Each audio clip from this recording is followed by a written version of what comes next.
This is a critical moment for people because I think people don't realize how powerful they really are. In this realm, in the quantum realm, there's no separation. There's nothing physical. There's nothing material. There's no matter. That's all taking place in three-dimensional reality. It's all energy. It's all frequency. It's all vibration. It's all information. It's all consciousness. It's all thought. That is that invisible field of energy. Yes. So, okay, that invisible field of energy, Einstein said, the field is the sole governing agency of the particle. He didn't say the particle controls the particle, he said the field controls the particle. So if I can change information in the field, I should be able to affect particle matter. So it turns out the atom is 99.99999% energy, information. There's nothing physical or material there, 0.00001 material, when the probability of us seeing the truth of reality is 0. Wow. And we are only seeing a small spectrum of frequency, the rainbow, visible light, bouncing off the most stable form of energy called matter, giving us this hologram, this illusion of separation. So if there was a way to create from the field instead of from matter and move closer to source and create from a place of wholeness and less from separation, I'd have to be able to get to the field. So then if where you place your attention is where you place your energy, and you develop the ability to take all of your attention off your body, all of your attention off all the people in your life, all the objects and things, your cell phone, your car, your house, whatever, all the relationships with all the people, all the places you need to go, the place you're sitting, the place you grew up, the place you sleep, the place you work, and nothing about the predictable future or the familiar past, and settle into the present moment, you would go from a somebody to a nobody.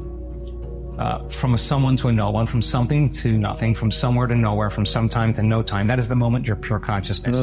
You would be disinvesting all of your attention, all of your energy out of this three-dimensional reality, out of the known, and placing it on the unknown. Now, let's demystify the process. Take away everything physical and material in the universe. Take away the Earth, take away the moon, take away all the planets, all the moons from the planets, take away the sun, the light from the sun, the stars, all the light from the stars, galaxies, take everything away. Wipe everything out, physical and material. What are you left with? Nothing. Turns out that nothing is filled with a lot of frequency and energy. And I don't know how to explain nothing to a materialist, but when you can linger in that place without a name, without a face, without a body weight, without a diet, without a disease, without a profession, without an identity in any way, without a past, and you can linger as pure consciousness, something really profound happens to the brain. Different compartments of the brain that have been modulated or compartmentalized or subdivided because of the stress hormones. You know, shift your attention from one person to another problem to another thing. That habituation fragments the brain. The brain becomes a house divided against itself, and you narrow your focus, you over-focus, you become obsessive about something. That's what we do in stress. It turns out if you open your awareness to nothing, the brain starts getting highly organized. Different compartments of the brain that were modulated start unifying. The brain starts firing this more holistic state, and the whole entire brain is resonating at the same frequency. Now, you get that brain going for that period of time like that, waves that are coherent start interfering with each other, and when they do, they create bigger amplitudes. The higher amplitude, the higher the energy in the brain. So now you have resonance in the brain, and the brain starts getting very mathematical, very organized, right? So that brain that's coherent, the entire brain is functioning as one neurological network. The two hemispheres are coming together, and there's this kind of psychic union called wholeness.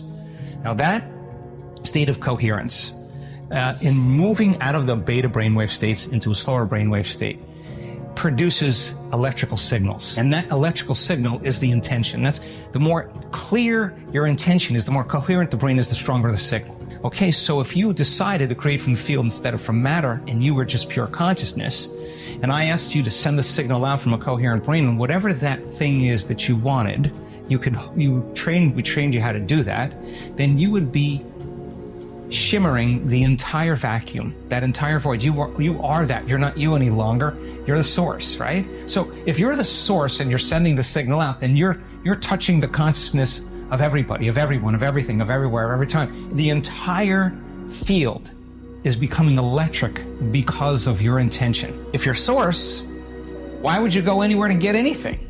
And so consciousness is coherent brain, and then the energy of the heart is love, and pure love is source. So if I asked you to fall in love with that future and I asked you to draw the future to you with the magnetic field of the heart produces a magnetic field up to 3 meters wide. That's studied. So now, love is the glue that holds the atom together.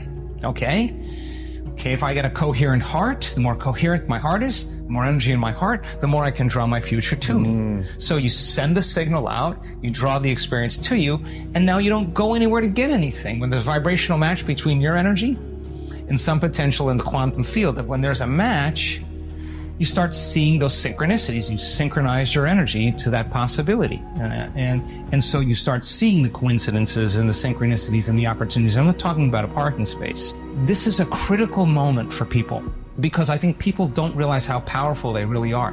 When that event happens in their life, they will look back at every single betrayer, everything that happened in their past, and they won't care any longer. That's the moment their past no longer exists because they're proving to themselves what they innately already know that they may have forgotten.